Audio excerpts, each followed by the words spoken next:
I think there's a myth that improv and improvisation is all just about on the fly, man, just on the fly, just let it roll. It's all good. And that's actually not true, especially with facilitation. Hey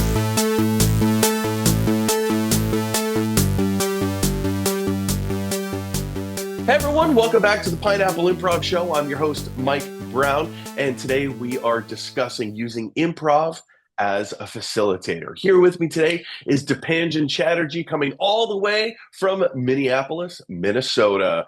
Dipanjan, tell us a little bit about who you are. What is it that you do? So my most recent gig, which I stepped away from a couple months ago, was I was director on a team called the Innovation Lab at Medtronic. So Medtronic is a medical device maker and a healthcare company, more largely. And my role as a director of that team was to lead an internal consulting group. And our team was amazing. It was one of the, if not coolest job I've ever had because we had a really diverse, multidisciplinary team of technologists, researchers, designers, strategists, you name it. And we all worked together to solve some really gnarly healthcare problems, which, as you know, healthcare is full of. So, what were some of the challenges that you faced, both when you were on a team and then also conversely when you were running a team? So I think some of the things that worked well were, I mean, they were plentiful. So we started as a team of 5 to 6 experienced individuals in our disciplines, and we were all really established and had done a lot of things, both at Medtronic and outside of Medtronic. So we operated as a group of leaders working together and collaboratively. But as our demand for our team grew and we had to hire more people, we had to balance the magic of our culture and our team's culture of working interdisciplinary in ways of coming up with super creative ideas because we saw the world and approached problems so differently, to then having to work in more of a traditional team structure where we had levels within our teams from managers up and down. And so that Oh. became a challenge to maintain that secret sauce that we had, that teams around the company were hiring us for. And yet we were going through and having to apply many of the things that we were telling our team, the teams that we were serving outside. We had to do that ourselves. And that becomes a challenge in many ways. So, what has improv taught you on how to adapt to these situations? Yeah. So improv has taught me so much, Mike. I mean, I can't, right now where I'm at in my career, I can't, there's not a situation where I'm not using elements of improv in my work. I think specifically in facilitation, I think facilitation to me is a great example of something when done well involves maniacal preparation and planning and improv at the same time. You're either trying to reach a decision, or you're trying to generate ideas, and or both. It is a constant calculation in my mind of, okay, we have a plan, we have an agenda to the minute mapped out. But in Mike Tyson's words, I just got punched in the face. So my plan is still there. It's not going anywhere. But shit, I have to approach Kim and Greg and Dan a little bit differently now because their whole mojo has been thrown off because someone threw the vibe and the energy of the room completely off and way down. What has been your experience, if at all, with imposter syndrome? How have you used improv to either get over that or to work through it? It's a good question. So using improv to overcome or neutralize imposter syndrome. So first things first, when I as a facilitator step into a room of, let's say, 30 physicians who are, the combined IQ is through the roof. And I have to be able to be confident enough to say, I'm going to help you 30 physicians get to a point that you haven't been able to get to together. So imposter syndrome has struck big time in those moments. And the way improv has helped me is to provide a way to connect with people through things like icebreaker and collaborative activities. So one activity that I love to do is it's going to sound really silly, but clams are great because. And the activity is specifically used a lot in brainstorm situations when we're trying to come up with ideas. And we start by warming up our brains and say, we're going to get into a circle, Dr. Smith and Dr. Franklin, and we're going to say, clams are great because, and you can say anything you want. Doesn't matter.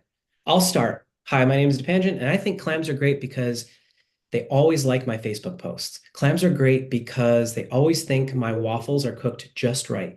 Clams are great because they always root for my team, even though they hate sports. They just show up. Clams are great because they always order steaks the way I like them. And you just keep going and going and going. And then when that other person gets in and they're like, well, I'm Dr. Franklin. I'm head of pediatrics at Children. Like, Dr. Franklin, we don't care about that. Just tell us why clams are great.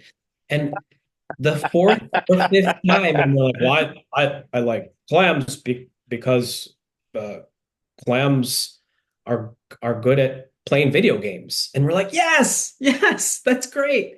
And you can see the energy and the pressure that they're putting on themselves to show up a certain way in that environment start to come down and start to neutralize. And then you step back as a facilitator and you realize just because of this clams are great exercise, the energy in the room has shifted. People aren't taking themselves quite as seriously as they were when they first walked in because our people are bringing into those situations so much baggage, frustration, resentment, anger, optimism. They're bringing all of that stuff into that room. And if you have 10 to 30 people in that room, you got a lot of shit in there. You got a lot of like baggage and emotions and stuff. So improv actually helps to exercise some of that in a healthy way. That makes sense. I love this example so much because for so many different reasons, right? With each of these shows that we do with the Pineapple Improv Show, I always try to incorporate a different improv game.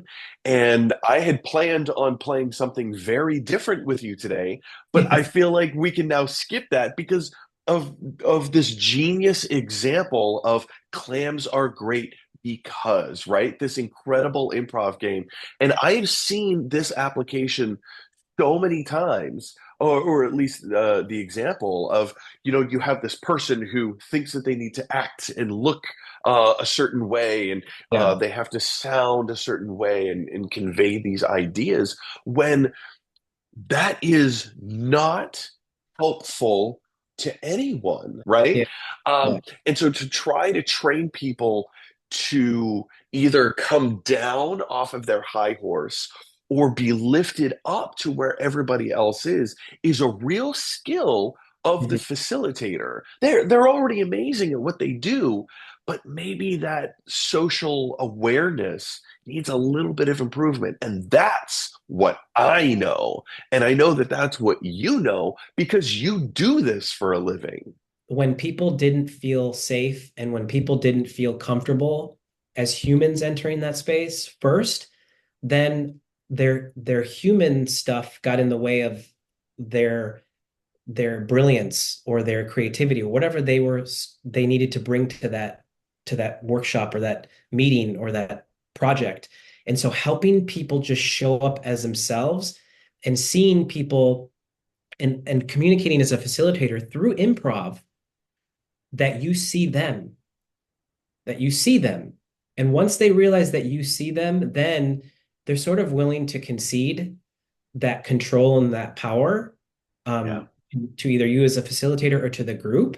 And then that's when I find like the magic can really happen. And a lot of what happens in facilitation is the art of improv is hijacked because that preparation hasn't been done up front. So this is like the kind of counterintuitive point around it. Because I think there's a myth that improv and improvisation is all just about on the fly, man, just on the fly, just let it roll. It's all good. And that's actually not true, especially with facilitation. If you handle your business up front and you do all the homework to understand the people that are going to attend the session, the goals that they're trying to accomplish, the context that they're operating in from their point of view, not yours, and you do all that planning and you bring your improvisational techniques to the meeting, that's when you have like, that's when shit gets crazy. Magic happens. Magic happens. Yeah. Oh, it's magic. You know. I can't hit that last note. Dipanjan, this has been an absolute delight to speak with you today and talk facilitation and how improv aids in that. Are there any last thoughts or words of wisdom that you'd like to leave us with?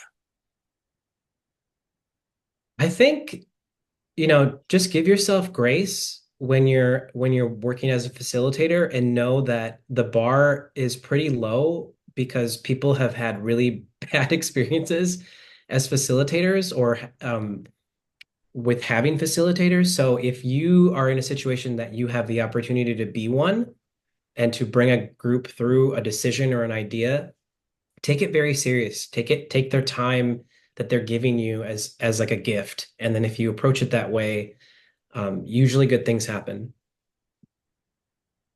Dude, I can't thank you enough for being here with us today and for sharing your wisdom, for sharing your thoughts, for sharing your experience and expertise with us. Thank you so much for joining us today. And for everyone else watching the Pineapple Improv Show, if you made it this far into the video, you're a superstar. I can't give you a physical like one of those sticker stars that your second grade teacher would give you when you draw a really great picture of a bunny rabbit. But just know that you have one in your heart from me. Thanks, And me. everyone. And from Dipanjan. Thanks for having me, Mike. Appreciate it. Thanks so much. And have a great day, everybody. See you next week.